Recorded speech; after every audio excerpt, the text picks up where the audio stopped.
think more important than what the flaw is how have you worked to overcome it so that you can continue to grow. And hopefully sharing your experience will help our listeners learn a little bit from your experience. You said something that rings very true with me. So I started a YouTube channel 10 years ago, and I was so worried that every video was perfect, that I said it just right. And I just drove myself crazy sometimes with my scripts and everything, just making sure that it was perfect when it was better to get the content out there. Yeah. So I ended up writing, I wrote 4 books now, but listen to this. The last book I wrote took me about 2 days. It only takes about 90 minutes to read. And what was funny is I gave it to a good friend of mine who's a doctor, and he called me up a couple days later. He says, you have a lot of grammatical errors in there. And I said, awesome. That's great. Let's just get it out there.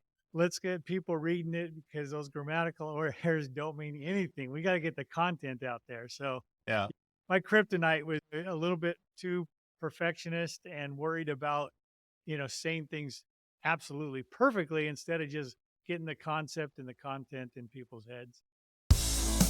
Heroes are an inspiring group of people. Every one of them, from the larger-than-life comic book heroes you see on the big silver screen, to everyday heroes that let us live the privileged lives we do. Every hero has a story to tell, from the doctor saving lives at your local hospital, to the war veteran down the street who risked his life for our freedom, to the police officers and the firefighters who risk their safety to ensure ours. Every hero is special and every story worth telling. But there is one class of heroes that I think is often ignored: the entrepreneur, the creator, the producer, the ones who look at the problems in this world and think to themselves, you know what, I can fix that. I can help people. I can make a difference. Then they go out and do exactly that by creating a new product or introducing a new service. Some go on to change the world. Others make a world of difference to their customers. Welcome to The Hero Show.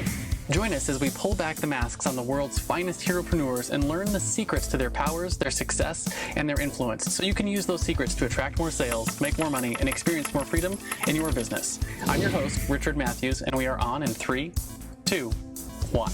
Hello and welcome back to the Hero Show. My name is Richard Matthews, and today I have live on the line Dan Thompson. Dan, are you there? I'm here. Awesome. Come to us live from Boise, Idaho. Is that right? That's the place. So, just out of curiosity, I know winter happens early there. Have you gotten there yet in October? Not too bad. I mean, we actually were just swimming and at the lake just the last week. Nice. Yeah. The Still last hanging time in I there. was in Boise, we were there in the dead of winter. It was cold, but it is such a gorgeous part of the country. Yeah. I would love to go back and visit some more and see. I want to go floating down the rivers there when it's warm. Oh yeah, no, it's a lot of fun. I'm a California implant, but I'm legal because I've been here long enough and we had all our kids here, so I'm okay. But I don't miss California at all. I love it here. Yeah, yeah. We have been traveling for a long time. And for those audience who's paying attention to our travels, we're still in Florida till the end of November. But yeah, we moved ourselves. They call it the domicile when traveling. Our domicile is no longer California; it's now Florida. I don't miss California either. So But it's a great place. Loved growing up there. It's just changed so much that it's yeah, yeah, kind it's of good to be unfortunate. out. Fortunately, one of the most beautiful places in the country. It is doing well. So what I want to do before we get too far into the content here today is just do a quick introduction. So I'm going to look over here, your bio here, and give people an idea of who you are, and then we'll dive into your story. So Dan Thompson is a financial expert, speaker, author, investor, business owner, and educator. He's the owner and founder of Wise Money Tools, Eagle Capital Management, and Oakmont Signature Homes. Dan has written several books and uses videos, social media, and podcasts to teach and educate about the investment and wealth building concepts and strategies. Dan is committed to providing financial knowledge to help build wealth and income for his clients. He feels that traditional financial planning methods simply are not working, and he shows you ways to safely build wealth, produce more income, and tax advantages. And your website is wisemoneytools.com. So what I want to do before we get too far into any of this is why don't we start off with who you are now, what you're known for. So what's your business like? Who do you serve? What do you do for them? Well, I guess maybe let me go back and start how this all began back when I was 15 years old. I was sitting in the back seat of my dad's car when he was talking to a friend of his. My parents were really hardworking people, but just never could make ends meet. And he's talking to this friend of his who said he made $30,000 that month in the stock market. Wow. And I'm like, what? How could that possibly be? I was making 250 an hour working for a landscaper and framing houses. And I quickly did a little calculation. I'm like, okay, that would take me 20,000 hours or something, crazy, and 4 years to make 30,000. So literally from the time I was 15, I said, okay, somehow, some way, I got to be a stockbroker. And that kind of put me on my journey. In my early 20s, I finally got hired and thought that was the way to go. It unfortunately took me almost 15 years to realize that's a tough row to hoe for so many clients because of the volatility in the market. So Yeah. I really had to find a better way. And that's what kind of put me on my journey to find this more safe, predictable, productive way to build wealth and save on taxes. Yeah, I mean, that makes a lot of sense. Hey, my story is similar. I remember it wasn't a stockbroker, but I was 15 years old, and one of the things I lived in Southern California, and we had the town that we lived in was like there was us plebeians, people who lived in the normal housing, which was was all upper income, upper middle class area. And then there was the rich families that all lived in the hills behind. That it was a 5 acre buy-in, and every house was a mansion, and like those kids drove their dad's Lambos to work while they were to school while they took their helicopter into LA or to San Diego. And I just learned to drive. I would take my motorcycle or my car and I would drive through and like just look at all the mansions. And I remember finding one that I really liked one day. I convinced my dad to go with me, and I was like, "Come check out this house." And I went and checked that, and it was so this cool mansion that had like a waterfall down the front. And I was like, by the time I'm 30, I'm going to be able to afford a house like that. Dad looked at me and he goes, "Don't get your hopes up." And I remember thinking like at that day, I was like, I have to get different mentors in the business world because my dad is an employee. He's a successful employee. He's a great guy, great relationship with him. But he's not a business owner and not an entrepreneur. And I remember thinking at that same age that I need to find a different path and started looking into business really seriously.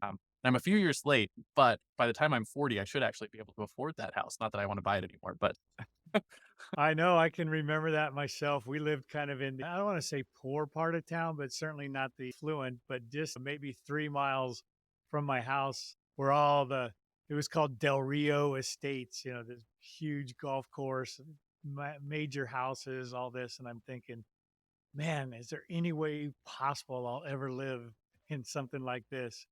And just and honestly, from my upbringing, I thought there was just no way to get past, just living in paycheck to paycheck land. And luckily, I found some way.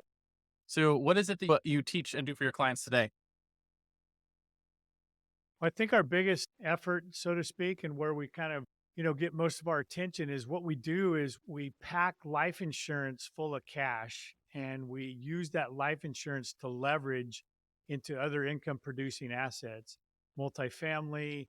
We like equipment leasing. We're just starting to get into car washes, almost any that somebody's interested in, as long as it's productive and can produce some passive income and cash flow, we like to get involved in. But starting from that life policy really lets us leverage that dollar once, twice, three times, but it also will increase our rate of return by using the policy as our collateral. So there's some really unique ways to keep the tax man at bay as well. Yeah. So for those people who are not in this world, what you're talking about, I believe, is your whole life insurance policies where you can fill up the cash balance of them and then take a loan against that cash to acquire, cash producing assets. And then you have that money essentially at work in two places at once. You're getting the return in the whole life policy that's anywhere from, 4 to 8% on the market. And then you're getting the return from your assets. You're actually doubling about right for what you're talking about. That sounds great.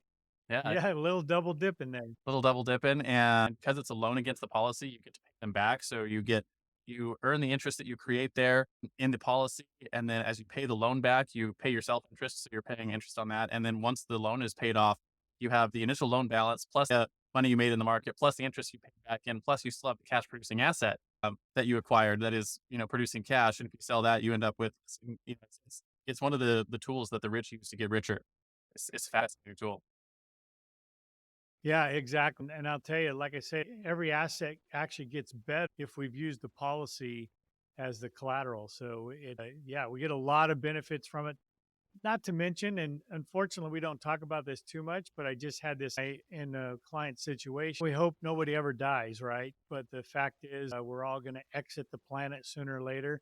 And having that final death benefit tax free can really help a family, can help an estate, can help a business. Yeah. So even though that's not the emphasis, it sure is a nice little icing on the cake.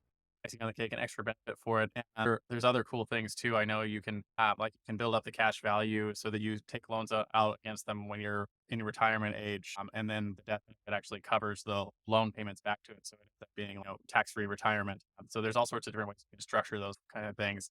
I guess my first question for you before we get like too far into like the rest of your story is, when does looking at investments start to make sense? Is this like, I got $100 a month I can put towards something like this? Or like, hey, when you got 20, 30, 40, $50,000 and you can start putting it into assets, when does it make sense to start calling someone like you and putting asset into tools like that?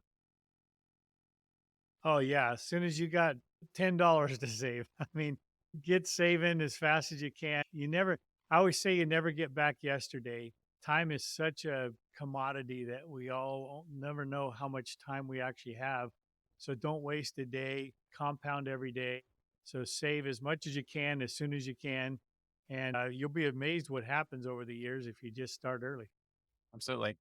So I want to get in and talk about your superpowers. Right? Every iconic hero has a superpower, whether that's fancy flying suit, or maybe by their genius intellect, or the ability to call down thunder from the sky, or their super strength. Heroes in the real world have what I call a zone of genius, which is either a skill or a set of skills that you were born with or developed over the course of your time that energize all your other skills. And the superpower is what sets you apart. It allows you to help people slay their villains, come on top in their journeys. And the way I like to frame this for my guests is, if you could look at all the skills that you developed through your life, you probably have a common thread that sort of ties all those skills together. And that common thread is where you would find your superpower. So what do you think in your business your superpower is? Oh man, that's a great question. I would probably have to say my superpower is being able to take a complex financial idea or concept and make it simple to understand and easy to implement.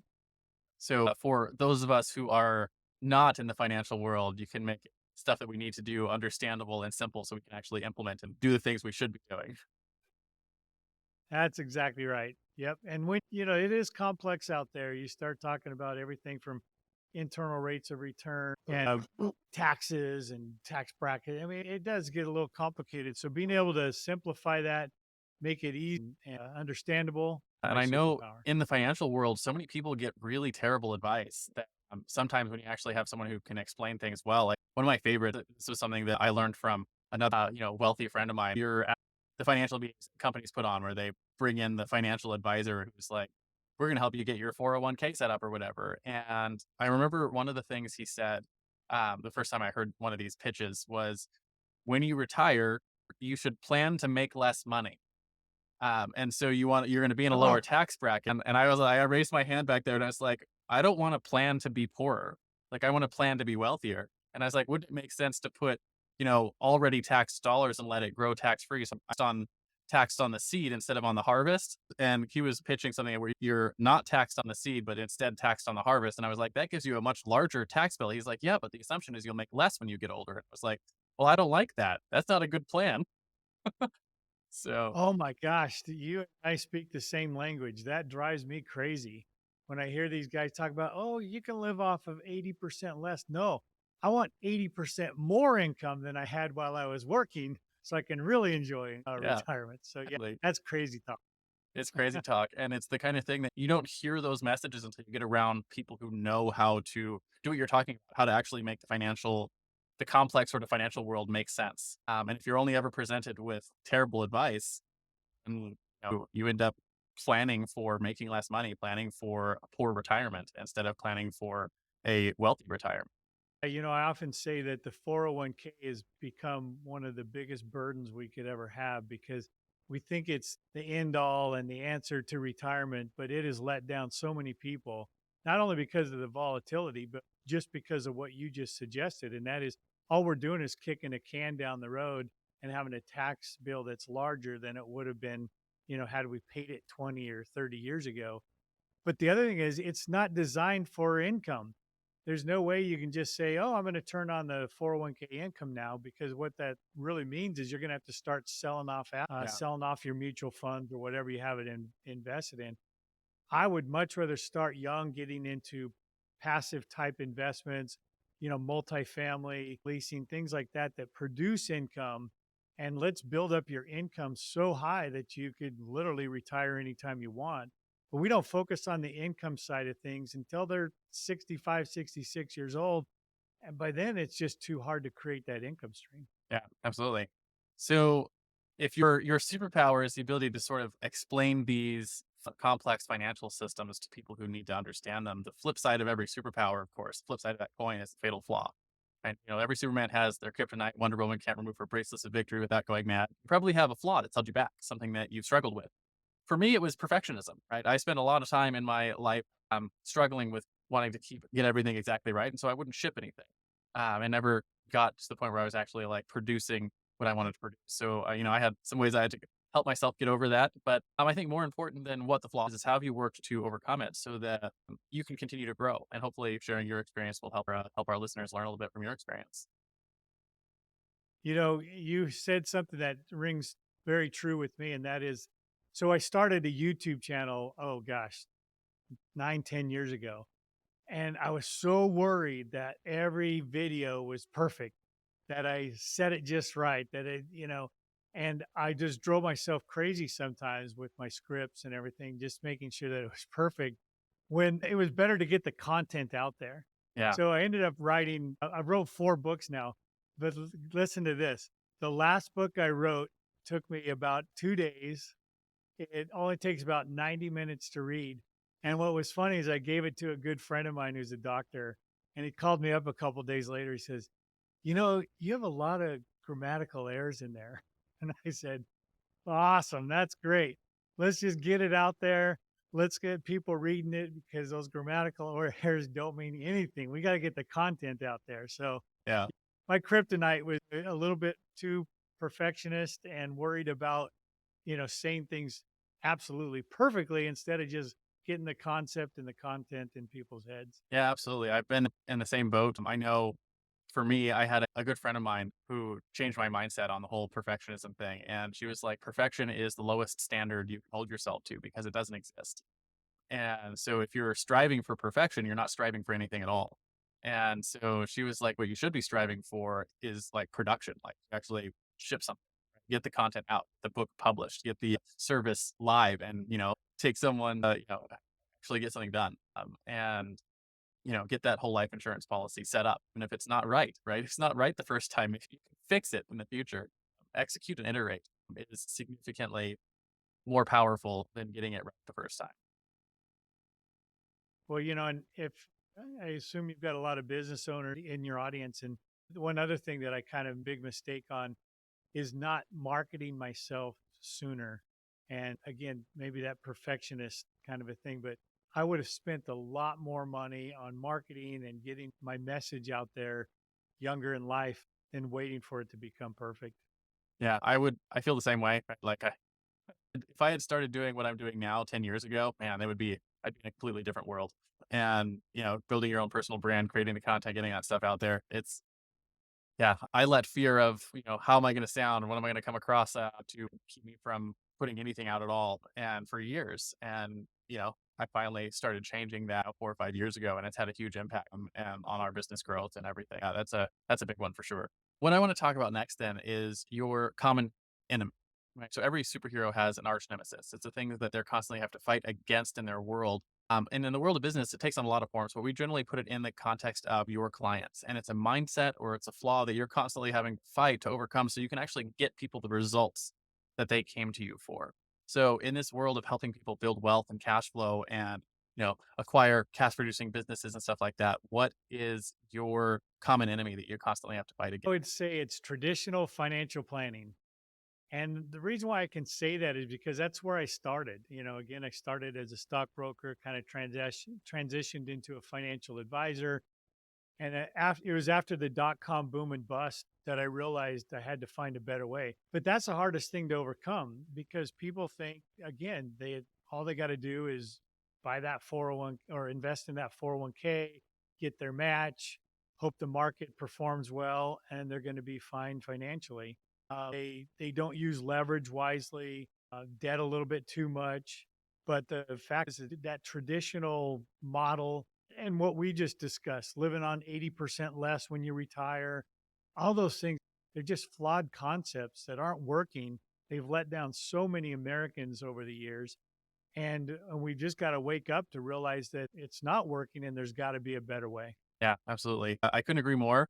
I know everything I have learned in both the traditional financial planning space. And now a quick word from our show's sponsor.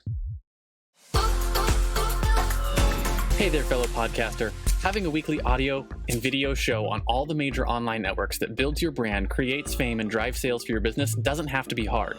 I know it feels that way because you've tried managing your show internally and realize how resource intensive it can be. You felt the pain of pouring 8 to 10 hours of work into just getting 1 hour of content published and promoted all over the place. You see the drain on your resources, but you do it anyways because you know how powerful it is. Heck, you've probably even tried some of those automated solutions and ended up with stuff that makes your brand look cheesy and cheap. That's not helping grow your business. Don't give up though. The struggle ends now. Introducing Push Button Podcasts, a done-for-you service that will help you get your show out every single week without you lifting a finger after you've pushed that stop record button. We handle everything else: uploading, editing, transcribing, writing, research, graphics, publication, and promotion, all done by real humans who know, understand, and care about your brand almost as much as you do. Empowered by our own proprietary technology, our team will let you get back to doing what you love while we handle the rest. Check us out at pushbuttonpodcast.com/hero for 10% off the lifetime of your service with us, and see the power of having an audio and video podcast growing and driving micro celebrity status and business in your niche without you having to lift more than a finger to push that stop record button. Again, that's pushbuttonpodcast.com/hero. See you there. Now back to the Hero Show. The traditional financial planning models, I remember I started getting into wealth creation and wealth management when I was like 17, 18 years old. And all the stuff that I could find at that time was all the stuff that you find out is actually like terrible advice later. And it's all that's available. And it's not until you have to really search to find the people and the information that is right. I don't know how to say this without coming across weird, but it's like there seems to be the information that the masses get, and then there's information that the wealthy have. And it's not like that it's hidden. It's just that it's not widely available. It's not taught. It's not made easily accessible, which I guess is fine. But there's a lot of that traditional stuff that is just not effective for growing businesses, becoming an entrepreneur, creating wealth, creating good cash flow producing assets, all that kind of stuff. Yeah, so it's definitely an enemy. Well, and I say I cursed my kids with this entrepreneurial gene because none of them have quote unquote jobs. They all own their own businesses. They all do their own thing, and they're all extremely successful, especially at their ages. But that's one thing that I tried to come across, that the 9 to 5 job, the get a boost in your salary every year, that's just not the way to really build your wealth. And if you can find ways to help enough other people get what they want, you get what you want. I can't remember who said that years ago, but Yeah. it's stuck with me ever since I was in my early years. And so that's really the whole focus, is if I can help enough people get wealthy because that's what they're after, it just naturally falls back to me as well. And if I just follow my own advice, I always say I'm my best client because I do exactly what I tell my clients to do. And I'm always the first one in the pool as well. If we're going to look at a new investment opportunity, I'll be the first one in, make sure we like it, it makes sense, it's doing what it needs to do before we start exposing it to our clients. Yeah, that makes a lot of sense. And I know I had that same sort of thought. Or you hear a lot of people about I'm going to get a promotion at work and make 10% more this year or 5% more, or whatever it is, right? Get a small increase in your wages. And I remember this is probably early 20s where I was like, I don't want that. I want to be able to constantly expand my needs, right? Or where I can do the things I want to do in my life, right? My wife and I have been traveling full time for 6 years. My business operates on less than 4 hours a day, 4 days a week kind of thing, right? And so I'm always asking myself questions like, how can I increase my income and decrease the amount of time it takes to create that income? And how can we do things like where you can't see the backdrop on my computer, but my backdrop is a big sailing yacht that we're working on moving to a sailing yacht so we can travel port to port around the world. And those are the kind of things that you can't do, the kind of lifestyle experiences you can't create if you're working a 9 to 5 job and going for 10% raise once a year. And so we're constantly fighting for how can we have, I'm going to forget the word, exponential increases in your life, and exponential increases for, I call them the 5 freedoms, right? So the 5 freedoms are political freedom, time freedom, location freedom, financial freedom, and health freedom, right? And those are the things that, like, if you're doing this in those areas, then they won't restrict your ability to make decisions to do the things you want to do. And it requires looking at and operating your life differently than what almost everyone is taught. Oh, no question about it. I mean, again, I don't know why I keep picking on the 401k today, but think about that. It's just jail for your money. You Yeah. can't touch it till you're 59 and a half, call it 60 years old. It's going to be taxed when you take it out. And all those years, had you been able to use that capital to get into other investments, other passive income activities, you would have so much more income. And maybe you could have retired, quote unquote, at 50 or 45 or, years and years earlier. And yet we still, believe this Wall Street way. And they've done a great job in promoting their market. But the reality is, man, you can just do so much better if you manage your own money and look for opportunities outside of traditional methods. Yeah. I don't know sure why this reminded me of what you just said reminded me of this, but one of the Rich Dad Poor Dad series of books. I can't remember which one. It's like Why We Want You to Be Rich or something like that. It talks about the 4 quarters of life. And he's like, your first 20 years are pre-game, and you've got 20 to 30 is first quarter, 30 to 40 is second quarter, 40 to 50 is third quarter, and then 50 to 60 is fourth quarter. It's like most of your traditional stuff have you working all the way through the fourth quarter only to get into retirement and be poor. He's like, you want to try and how do you win the game second or third quarter? That's where you want to be. Yeah. How do you win the game of money in the second or third quarter? And that's where, No, that's exactly right. And man, by the time you get to that third and fourth quarter, you kind of want to be enjoying life and being so far ahead of the game that you can kind of put it in cruise control. yeah, yeah. So and that's what I've had that metaphor in my head for a while now. I still got like 3 years till I'm 40. And I keep looking at it like, man, third quarter is starting soon. I want to be to the point where like everything takes care of itself by the time I get to the third quarter. But, it's definitely a good goal. Well, and I'm fortunate. I do this because I love it. I mean, I love going around speaking. I love doing my YouTube channel. I still like working with clients, but it's not that I have to. It's that I want to, and it's actually my enjoyment, no longer work. Yeah, that's a good place to get to, which I think gets us right to our next question, which is your driving force, right? So just like a superpower has flip side of the common your fatal flaw, the common enemy has flip side of your driving force. So just like Spider-Man fights to save New York, or Batman fights to save Gotham, or Google fights to index and categorize all the world's information, what is it that you fight for? Your mission, so to speak. Yeah, it's funny because my partner and I, we talk all the time about this, and we say that if we don't have $1 trillion in our system, through our clients and so forth, by the time we die, then we failed. Yeah. So we're trying our get that word out, get as many people, involved as we possibly can. Now, I don't know if a trillion will hit in my lifetime. He's about 10 years younger than me. Maybe he'll hit it in his lifetime, but that is the mission. If they keep printing the dollar the way that it is, you might get there faster than you should. Yeah, exactly. We wish we had a printing press and we could do the same thing. Yeah, that'd be really nice. I'm not a huge fan of the way that they're treating our dollar, but it's at the same time, it speaks a lot to learning how to protect and manage your wealth, because assets are not dollars. They can create dollars and create cash flow, but assets are assets, and it helps you protect against things like that, like inflation and overprinting your currencies and whatnot. So there's even more to like what you're talking about than it's just wealth is just scratching the surface, but protecting your wealth and a lot of other stuff that goes into doing what you're talking about. Yeah, no question about it. And one of the easiest ways to get wealth and the largest bill that any of us will typically ever pay is taxes. And just by teaching people how to reduce, if not even eliminate their taxes, can be the biggest wealth creator that's out there. The greatest rate of return is just to not have to pay taxes. Yeah, yeah, I love that. I know, since we're talking about driving force for a model financial mission, I'll share with you. There's one of my other guests that's in the same sort of world that you are said this to me, and it has stuck with me for years now. And he calls it the 4 4s. So the 4 4s of wealth. And he's like, you should have 4 hour workday, 4 days a week. And then you should be able to take off, 1 month every quarter or 1 week every quarter. I can't remember what it is, but it's like take off time in your business to be able to operate without that. And he was like, 400,000 in income on a yearly basis after taxes and all those other things. And you can pretty much do what you want with that. It's pretty much, it's a functionally unlimited budget for anything. and then 4 million in assets.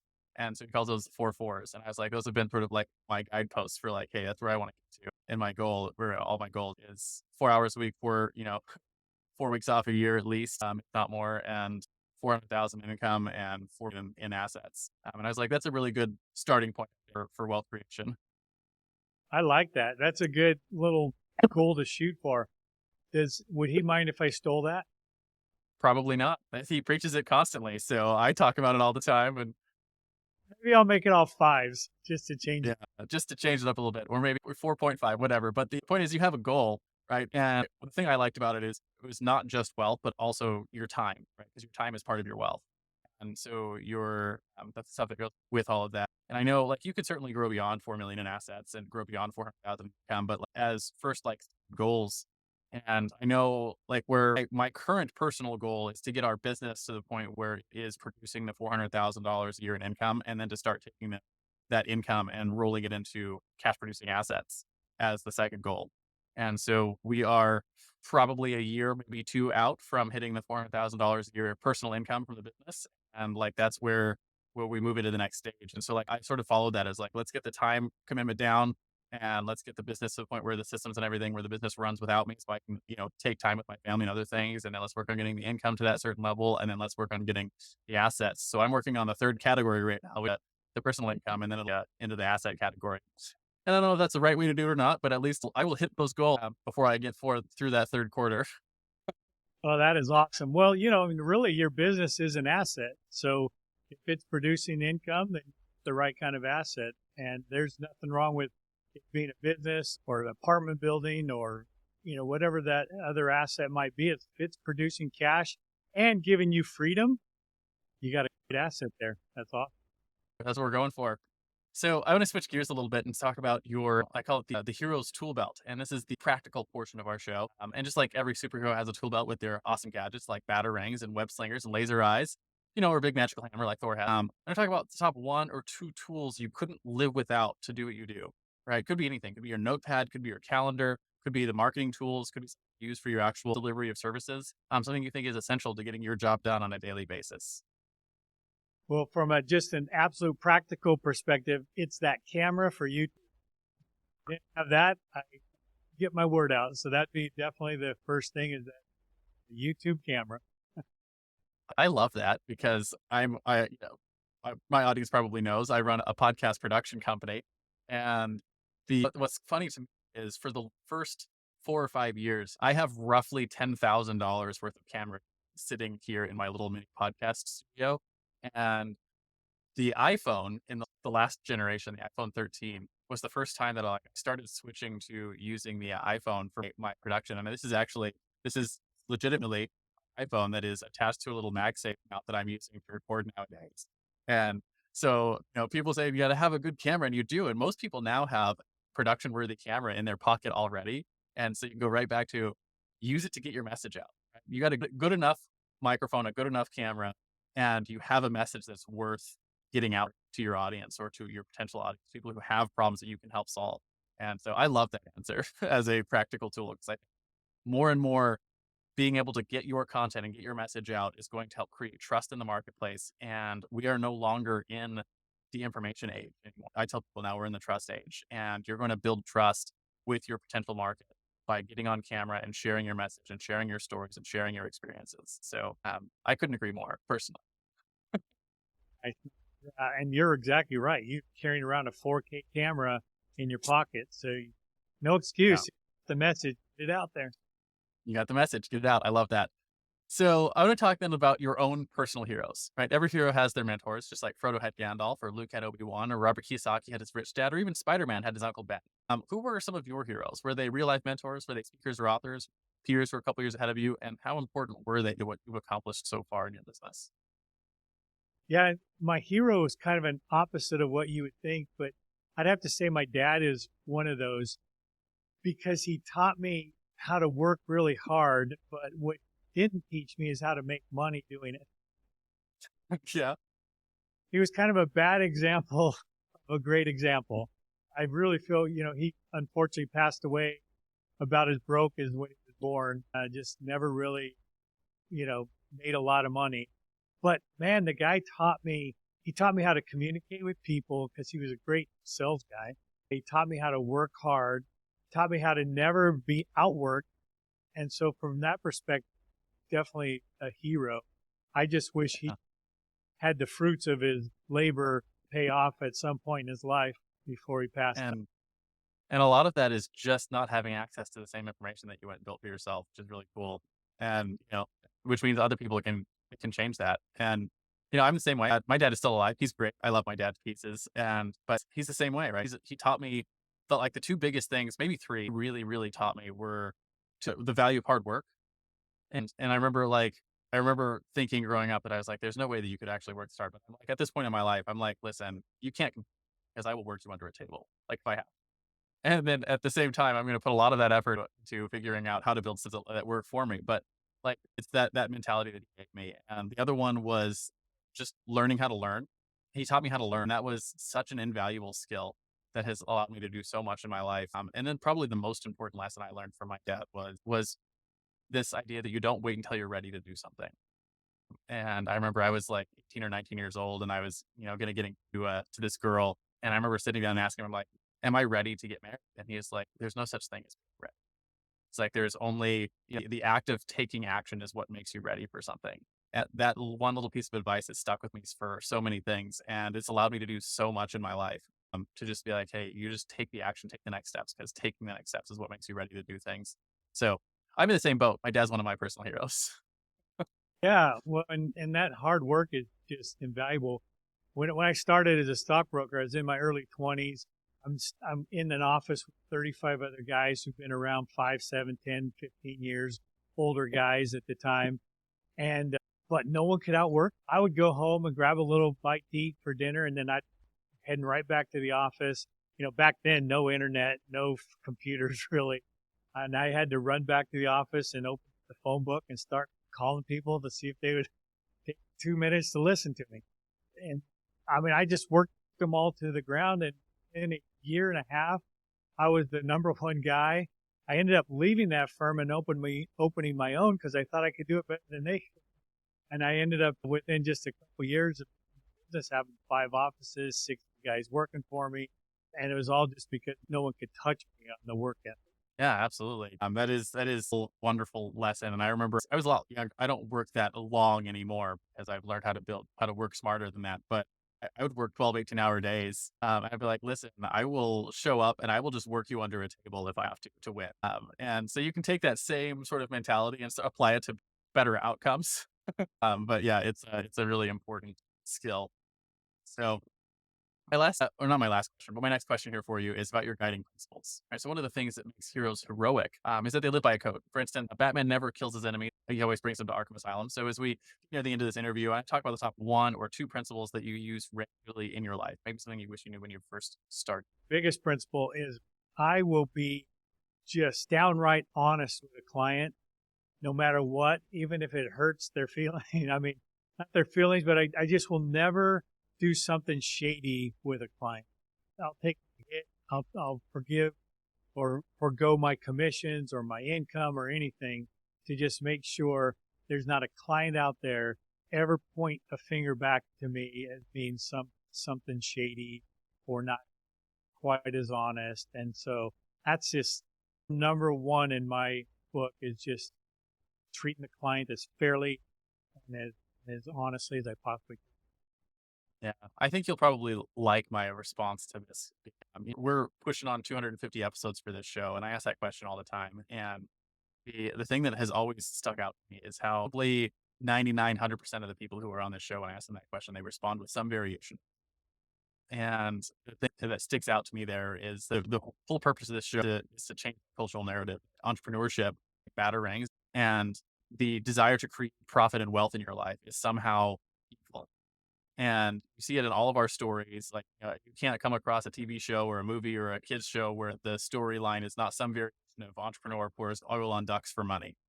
And, and the reality is that in the real world, it's entrepreneurs are looking to create value to make the world a better place. And that always starts with integrity. So I appreciate that. And I love that you are living that message in your own business. I always tell my advisors at work, no business worth having if it's not honest, straight up business, because it'll come back to bite you. Absolutely. Well, I think that is a great place to wrap our interview, but I do finish every interview with a simple challenge I call the Heroes Challenge. And I do this to help get access to stories that we might not otherwise find on our own. So the question is simple. Do you have someone in your life or in your network that you think has a cool entrepreneurial story? Who are they? First names are fine. And why do you think they should come share their story on our show? First person that comes to mind for you. Oh my gosh. And it's just because of the name of this last question. My son has a school called the Heroes Academy. And That's cool. it's a private school, and it's made to teach kids how to learn, excitement of learning. There's no teacher standing up there, wah, wah, wah, wah, like Charlie Brown. They learn at their own pace. They learn the things that they're excited about. And every year they have an entrepreneurial, what you call it, a fair, if you will. And these kids in second and third and fourth grade already have their own businesses, and they share what they're doing and their productivity. But you would love talking. That is awesome. The other side to that is just a few months ago, he was on his way to spend a year on a yacht with his family until he got offered the entire national school. So it's called Heroes Academy, private school. Kids just love it. They just excel. I think he's a fun guy to talk to. I'd love to see if we can get him on. We'll see if we talk afterwards and give an introduction. Sometimes they come on, sometimes they don't, but we always get cool stories when they do. So in comic books, there's always the crowd of people at the end who are cheering and clapping for the acts of heroism. So our analogous to that as we close is we want to know, where can people find you if they want your help in the future? Where can they light up the bat signal, so to speak? And more importantly, who are the right types of people to, light up the bat signal and ask for your help? Yeah, so wisemoneytools.com is my website. It's also the YouTube channel. I'm usually Wise Money Tools or Wise Money Dan on just about every social media outlet out there. I think our perfect client is someone who's just looking to build their wealth, potentially reduce some taxes, entrepreneurs, business owners, lots of professional doctors, dentists, things like that, high net worth. But really, we want to help everybody that's on that path to creating their wealth. Absolutely. So Dan, thank you so much for coming on and sharing your story today. It's been fascinating to hear just your thoughts and the way that you go through money and wealth and your approach to it. So if you are in that boat where you're looking to grow wealth, I would definitely reach out and talk to someone like Dan, because people like me, we're not in that business. I learned a lot of the things from people like Dan, and it's been really helped my life, my lifestyle, and everything. So definitely take the time to reach out. It's at wisemoneytools.com. We'll make sure the links to that are in the show notes on the website. And Dan, thank you so much for coming on today. Do you have any final words of wisdom for my audience before this stop record button? This was so much fun, and I love the mantra of the heroes. I think that was awesome. So thanks for having me. I really enjoyed it. Thank you. Thanks for tuning in to this week's episode of The Hero Show, where we work to shift the cultural narrative around entrepreneurship and celebrate the heropreneurs who make our world a better place. Don't forget to visit our website at theheroshow.tv, where you can subscribe to the show on iTunes, Spotify, or via RSS, so you'll never miss an episode. If you found value in our show, we'd truly appreciate a rating on iTunes. Or better yet, share it with a friend to help us spread the message of entrepreneurship as a force for good. Curious to learn more about the stories and insights of these incredible heropreneurs? Check out our in-depth interviews and resources on our website. Together, let's support and inspire the next generation of entrepreneurs as they embark on their own heroic journeys. Join us again next week for another episode of The Hero Show, where we'll continue to explore the world of heropreneurs, their superpowers, and the positive impact they bring to our lives. Until then, stay heroic.